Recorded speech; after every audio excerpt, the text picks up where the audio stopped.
ఈ కార్యక్రమానికి చేసినటువంటి శేషగిరిరావు గారి హితులు, సన్నిహితులు, ఆత్మీయులు అందరికీ వందనం, అభివందనం, శుభాభివందనం. ఇప్పుడే తూర్పు రాయలసీమ పట్టభద్రులు శ్రీ కంచెల శ్రీకాంత్ గారు ఒక మాట చెప్తూ, నేను ఎమ్మెల్సీ శ్రీకాంత్ కంటే శేషగిరిరావు గారి శిష్యుడు అని చెప్పుకోవడమే నాకు ఇష్టము అని అన్నారు. అంటే శేషగిరిరావు మీద వారి యొక్క అభిమానము మరి ఎంత ఉందో మనం అర్థం చేసుకోవచ్చు.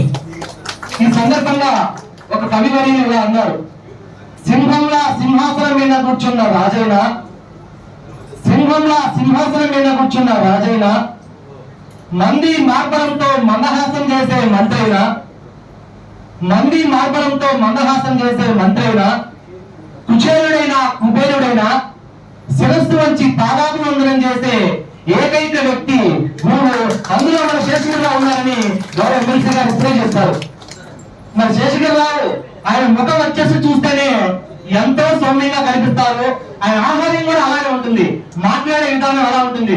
రమేష్ సార్ బిజీగా ఉన్నారా, మాట్లాడచ్చా? ఏది సార్, నేను మీ యొక్క కొడుకు లాంటి మీరన్నా అలా అడగచ్చు, అడగకూడదు కదా అంటే, లేదు సార్ అని అటువంటి గొప్ప వ్యక్తి మనస్తత్వము అరుదుగా ఉంటారు.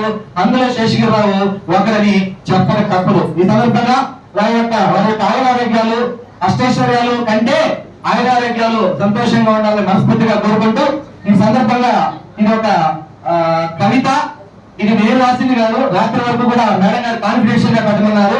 మీ వదిలి గారు పాల్గొని శారదాదేవి గారు అమెరికా నుంచి నాకు స్వయంగా పంపి, రమేష్ ఇది ఎవరికి చెప్పద్దు, ఇది శేషగిరిరావు గురించి నాకు ఆయనతో సంబంధము ఎలా ఉంది, మా శేషగిరి అని ఎప్పుడు కూడా ఆయన సంబోధిస్తుంది. సో వదిలి కంటే ఒక బిడ్డగా ఆయన్ని ఎక్కువగా చూసుకునేటువంటి వాళ్ళ వదిన శారదాదేవి గారు ఏం రాశారో వారి మాటలోనే విన్నాం.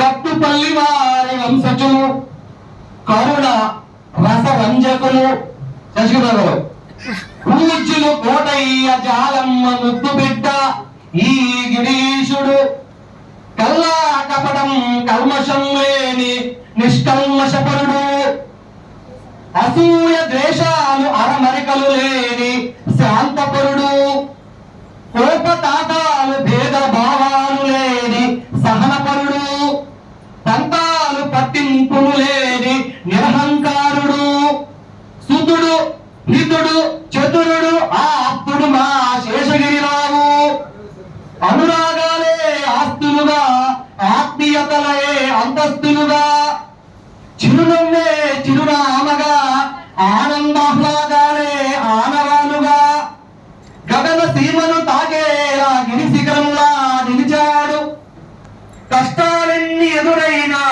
కదలకుండా సాగాడు ఈ మహనీయుడు శేషగిరిరావు.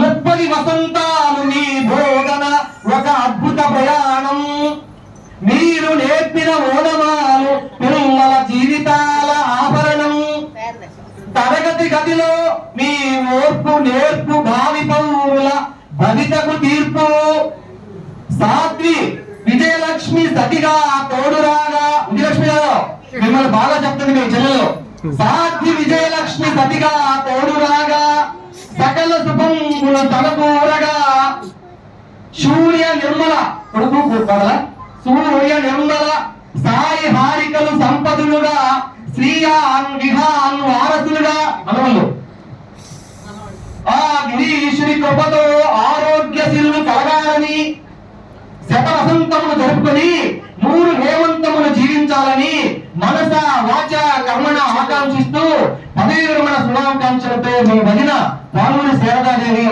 అమెరికా నుంచి ఉండినటువంటి వాట్సాప్ సందేశాన్ని నా ద్వారా వినిపించే అవకాశం కల్పించినటువంటి ఈ యొక్క సభకు నమస్సులు తెలియజేసుకుంటూ, మీరు బాగుండాలా, మనస్ఫూర్తిగా సంతోషంగా ఉండాలా, మీరు ఇప్పుడు ఎలా ఉన్నారో అలాగే మాతో ఉండాలని మనస్ఫూర్తిగా కోరుకుంటూ తెలియజేస్తున్నాను. మరొకసారి మీ యొక్క విజయంలో భాగ్యమైనటువంటి మీ శ్రీమతి విజయమ్మ గారికి మనస్ఫూర్తిగా శుభాశిస్తులు తెలియజేసుకుంటూ, పెద్దలు వారి యొక్క తల్లిదండ్రులు ఇద్దరికి నమస్కారాలు, పాదాబంధాలు తెలియజేసుకుంటూ వినిపిస్తున్నాను. Thank you.